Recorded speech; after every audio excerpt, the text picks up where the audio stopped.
नरसिंह वपुर भीमा स्तंभ संभव अद्भुतम। साक्षात भगवान नरसिंह खंभ को फाड़कर प्रकट हुए। परीक्षित का प्रश्न है, महाराज हम जानना चाहते हैं कि भगवान केवल देवताओं पर ही कृपा करते हैं, जब देखो तब दैत्यों को मारते रहते हैं। सुना था समदर्शी है भगवान का नाम, तो उनके लिए तो देवता दैत्य सब बराबर हैं, तो देवताओं पर कृपा करें, दैत्यों को मारे क्यों? तो सुखदेव कहते नहीं नहीं, दैत्यों पर भी भगवान कृपा करते हैं। कोई उदाहरण है? तो बड़ा सुंदर चरित्र बताया। भगवान बाराह ने हिरणाक्ष का उद्धार किया परीक्षित, और हिरणाक्ष को मार करके भगवान नारायण से बदला लेने के लिए हिरण्यकश्यपु गया वन तप करने। पत्नी है कयाधु, क्या नाम है? और उस समय कयाधु है गर्भवती। कयाधु के गर्भ में प्रहलाद जी हैं। कब? कहते हैं जिस समय हिरण्यकश्यपु तप करने के लिए बन गया। तो हिरण्यकश्यपु तो तप करने के लिए बन गया है। देवताओं को लगा ये राक्षस है, हमें मारते हैं, हम देवता अमृत पीकर अमर तो हो गए, मरते तो नहीं है, पिटते जरूर है। क्या करना चाहिए? तो कयाधु का हरण हुआ महाराज। इंद्र गर्भगत शिशु को मारना चाहता है, जबकि हमारे यहाँ भ्रूण हत्या करना महा अपराध है। गर्भ में कन्या है या गर्भ में बेटा है कि बिटिया, बेटा हो या बेटी हो, लेकिन गर्भ गिराना महापराध है। गर्भ के शिशु अर्थात भ्रूण की हत्या करना ये हमारे यहाँ महापाप है। इसलिए नारद जी ने देवताओं को समझाया और कयाधु को लेकर आए। सुंदर सी कुटी बनी, पर्ण कुटिया बनाई, और उसी पर्ण कुटिया में आज कयाधु को भागवत धर्म का उपदेश दिया। तो प्रहलाद जी पेट में ही पढ़कर आए। कुछ लोगों को लगता है ये प्रहलाद जी पढ़े कब? अपने पिता को नवदा भक्ति का उपदेश दे गए। सच्चिदानंद भगवान के। तो नारद जी ने गर्भ में ही भागवत धर्म का उपदेश किया। यूं मान लीजिए महाराज की गर्भ में ही पढ़कर आए, गर्भ से ही पढ़कर आए। इधर हिरण्यकश्यपु तप कर रहा था तो ब्रह्मा जी प्रकट हुए। हिरण्यकश्यपु कहता है बाबा हमें वर चाहिए, मांगो। क्या वर चाहते हो? कहते हैं हम वरदान चाहते हैं कि मैं अजर अमर हो जाऊं, अदार्थ में अजर अमर होना चाहता हूं। तो ब्रह्मा जी कहते बेटा अजर अमर तुम खुद भी नहीं है, तो मरना तो हमें भी पड़ता है। इसका क्या अर्थ है? इसका अर्थ है कि ब्रह्मा जी भी मरते हैं, और ऐसे भी ब्रह्मा जी की उम्र ज्यादा नहीं है। ब्रह्मा जी की काल गणना के अनुसार ब्रह्मा जी की उम्र मात्र और मात्र केवल 100 वर्ष है। ब्रह्मा जी कितने साल के हैं?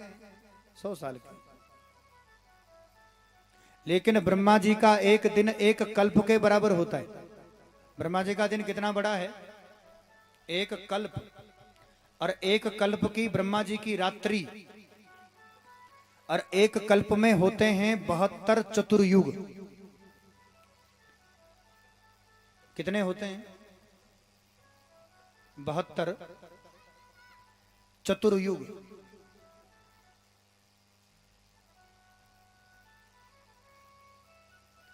नहीं, 72 चतुर्युग नहीं होते। एक कल्प में काल गणना के अनुसार होते हैं 14 मनमंत्र, और केवल एक मनमंत्र के अंदर 72 होते हैं।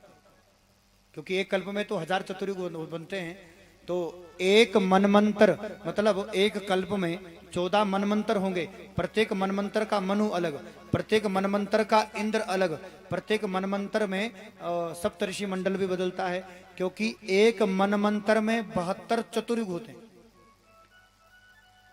जब 72 बार राम कृष्ण का अवतरण हो जाए, 72 बार चारों युग आकर के निकल जाएं, तब बनता है एक मनमंत्र, और ऐसे 14 मनमंत्र से बनता है एक कल्प। तो ब्रह्मा जी के एक दिन में 1000 बार तो चतुर्युग आकर के निकल जाते हैं, और एक रात्रि में इतनी लंबी रात्रि है। आप विचार करो, केवल कलयुग की उम्र 4,32,000 वर्ष है। अभी तो कलयुग आया भी नहीं ढंग से। कलयुग की उम्र कितनी है? 4,32,000। और द्वापर की कहते इसको दुगना कर दो, 8,64,000। फिर दुगना करो तो सतयुग, फिर दुगना करो तो वो त्रेता, फिर दुगना करो तो सतयुग। ऐसे चतुर्युग जब 72 बार आकर चले जाए तब बनता है एक मनमंत्र, और ऐसे 14 मनमंत्र जब चले जाए तब बनता है एक कल्प, और एक कल्प में ब्रह्मा जी का एक दिन होता है।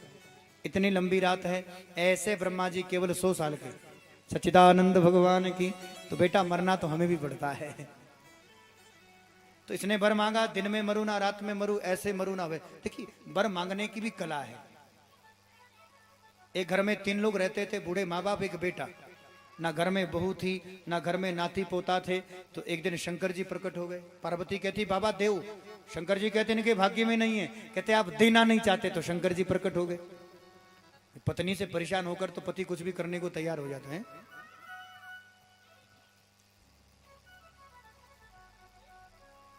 हम तो कहते हैं जितनी यहां माताएं बैठी है, यदि इतनी भी संकल्प कर लें तो एक पूरी गौशाला चल सकती है। सच्चिदानंद भगवान की। क्योंकि इनके पास है गृह मंत्रालय, होम मिनिस्टर। होम मिनिस्ट्री तो आपके पास है, तो गृह मंत्रालय आप संभालते हैं। और ये पति को थोड़ा सा भी डंडा दे देना तो हिम्मत है पति की। सच्चिदानंद भगवान की।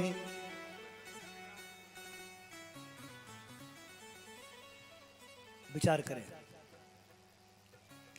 शंकर जी कहते हैं 3 लोग हैं, 3 वर मांगो, 3 ही दूंगा। तो पहले तो झगड़ा इस बात का हुआ कि वरदान कौन मांगेगा, फिर पहले वर कौन मांगेगा। तो पहला झगड़ा इस बात का हुआ। अंत में निर्णय हुआ कि जो बूढ़ी माता है, मतलब लेडीज फर्स्ट, ये समझ सकते हैं आप। तो पहला वर मांगा वो बूढ़ी मैया ने। अब उसने सोचा शंकर जी आए हैं, क्या मांगू। पोता मांग लूं, कहते बुढ़ापा है, आंख से दिखता नहीं है। तो अंत में उसने निर्णय किया कुछ भी कहो, दुख तो बुढ़ापा ही देता है। इसलिए शंकर जी से कहते बाबा मैं तो इतना चाहती हूं कि मुझे 12 साल की कन्या कर दो। शंकर जी कहते तथास्तु। बुढ़िया 12 साल की हो गई। लेकिन बूढ़े ने देखा तो आंखें, ओ मुझे छोड़कर बुढ़ापे में 12 साल की हो गई। ओ बूढ़ा कहता है शंकर बाबा ये जो बुढ़िया 12 साल की कन्या बनी है, मैं इतना वरदान मांगता हूं कि इसको कुतिया बना दो। अब बुढ़िया हुई कुतिया। अब वरदान बर बचा है एक। शंकर जी बेटे को कहते हैं बेटा अब तू बता तुझे क्या चाहिए। तो बेटे को लगा घर मांगू, मकान मांगू, घर के लिए बहू मांगू कि पोते मांगू। फिर सोचा कुछ भी ना मांगू। तो शंकर जी से कहते बाबा कुछ दो ना दो, पर हमारी माता जैसी थी वैसी कर दो। कितने वर मांगे। तो जैसे थे 3 वर मांगकर भी वैसे ही है। तो कई लोगों को तो मांगने पर भी मांगना नहीं आता। ऐसे एक घर में एक बुढ़िया थी, तो आंख से दिखता नहीं, घर में पोता नहीं, घर में बहू नहीं, पक्का मकान नहीं, गरीबी। तो एक देवता कहते हैं, एक दिन देवता प्रकट हुए, प्रसन्न हुए। देवता कहते हैं अम्मा मैं वर देना चाहता हूं, लेकिन कोई एक वर मांग ले। तो बुढ़िया ने सोचा आंख मांगू कि पोता मांगू, बहू मांगू कि मकान मांगू। लेकिन बड़ी चतुर थी। देवता से कहे महाराज हमें एक ही वर चाहिए। तो एक वरदान क्या है। कहते हैं मैं अपने इन दोनों आंखों से अपने पक्के मकान में अपने पोते को सोने चांदी के बर्तन में दूध भात खाते देखूं। अब बताओ कुछ छोड़ा।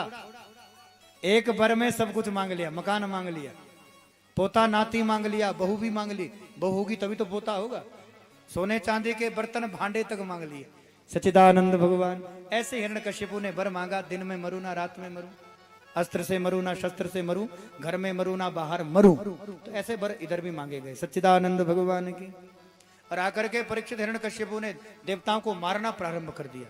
देवता में हाहाकार हुई। भगवान कहते घबराओ नहीं, इसकी मृत्यु इसकी मौत इसके घर में ही, क्योंकि बेटा बड़ा हो रहा है। प्रहलाद जी बड़े हुए तो अच्छा बच्चा बड़ा होता है तो क्या करते हैं, क्या करते हैं, एडमिशन, दाखिला।